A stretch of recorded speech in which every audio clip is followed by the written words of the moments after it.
Bonjour Marie-Laure. Nous nous retrouvons aujourd'hui pour parler des relations entre les maladies parodontales et les maladies cardiovasculaires. Tout à fait, mais qu'est-ce que la maladie parodontale? Alors les maladies parodontales, ce sont les maladies qui affectent le parodonte. Le parodonte, c'est les tissus de soutien de la dent qui lui permettent d'être ancrés dans l'os des maxillaires. Donc on a en superficie la gencive et puis on a en profondeur ce qui va concerner le système d'attache, donc la racine de la dent, le ligament parodontal qui va faire la jonction avec l'os alvéolaire. Ce système, il est quand même fragile, c'est-à-dire que si des bactéries viennent s'accumuler sur les surfaces dentaires le long de la gencive, on va avoir une réaction inflammatoire qui va se produire, c'est la gingivite.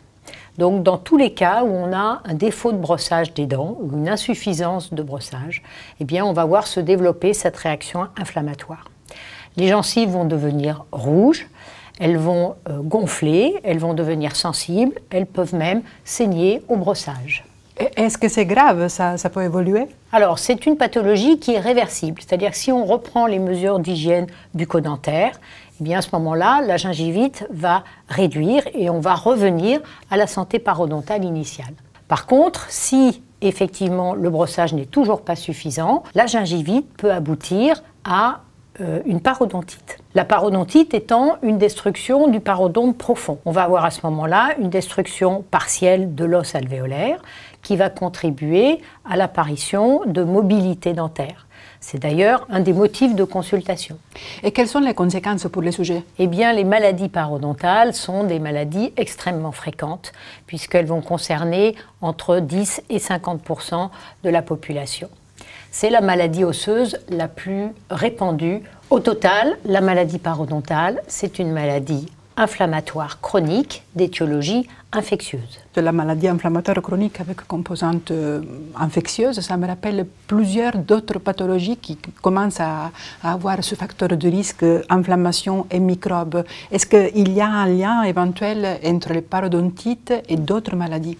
Oui, effectivement, un lien a été établi entre les maladies parodontales et plusieurs pathologies systémiques, comme la polyarthrite rhumatoïde, comme des infections respiratoires, des maladies neurodégénératives et les maladies cardiovasculaires. Et c'est pour ça que je suis là. Justement, Pina, est-ce que tu peux nous parler des maladies cardiovasculaires? On définit comme maladie cardiovasculaire les pathologies qui s'en prennent au système de la circulation. Et en fait, ça peut concerner les artères et les vaisseaux dans tous les organes.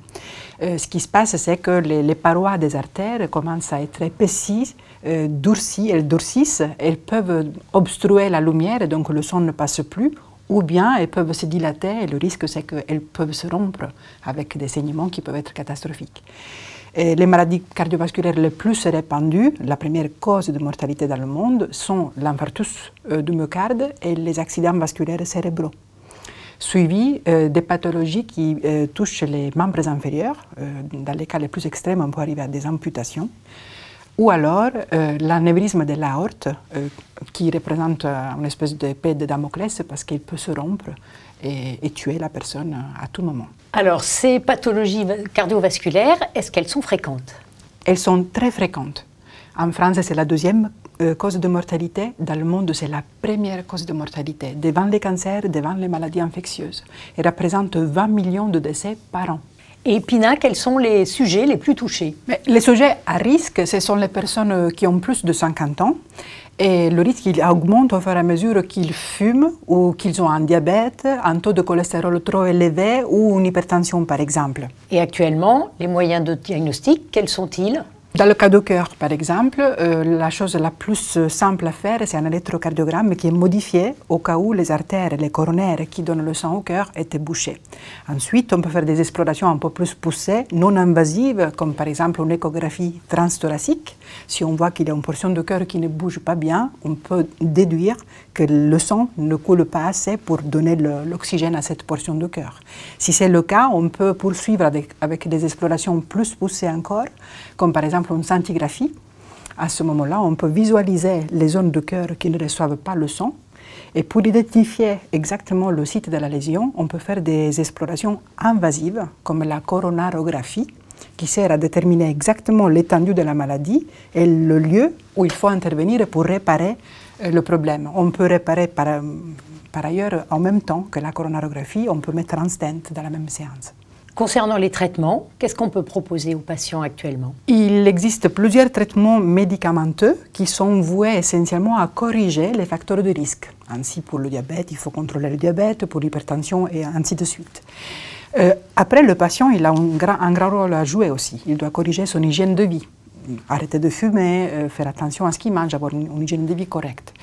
Puis vient la réparation chirurgicale des vaisseaux, quand on ne peut pas mettre un stent, donc on fait des interventions à corps ouvert, ou alors dans la plupart des cas, on peut faire des interventions par voie percutanée, c'est-à-dire qu'on peut aller dans le site de lésion du cœur, mais aussi des jambes et du cerveau, et revasculariser ainsi les patients. En cardiologie, on a beaucoup de moyens pour faire face. Mais quel est le problème plus exactement? Qu'est-ce qui se passe au niveau des artères malades? Eh bien, les pathologies cardiovasculaires sont liées à la très haute pression avec laquelle le sang coule dans notre système circulatoire. Sur cette pression, les parois peuvent se fissurer, surtout au niveau des branchements, et lorsqu'elles se fissurent, le sang, avec son contenu de cholestérol, peut pénétrer à l'intérieur.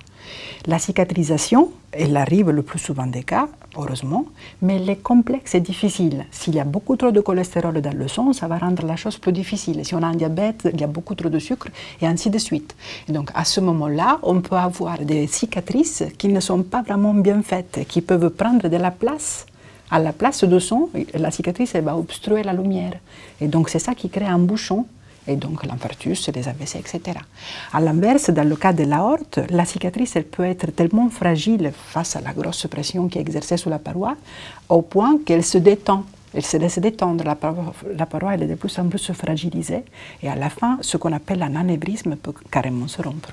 Alors comment peut-on expliquer les liens entre maladie parodontale et maladie cardiovasculaire? Mais justement, comme le problème à la base, c'est la cicatrisation qui pourrait échouer, qui est à l'origine des maladies cardiovasculaires, la présence des bactéries qui peuvent passer dans la circulation à partir de la parodontite entrave certainement, comme toutes les blessures, aussi la réparation des blessures au niveau des artères.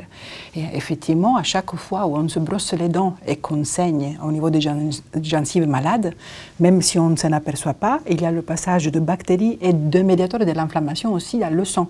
Et une fois qu'ils sont dans la circulation, si une plaie se forme à ce moment-là, avec le sang, les bactéries et les médiateurs de l'inflammation peuvent pénétrer dans ces blessures et entraver la cicatrisation.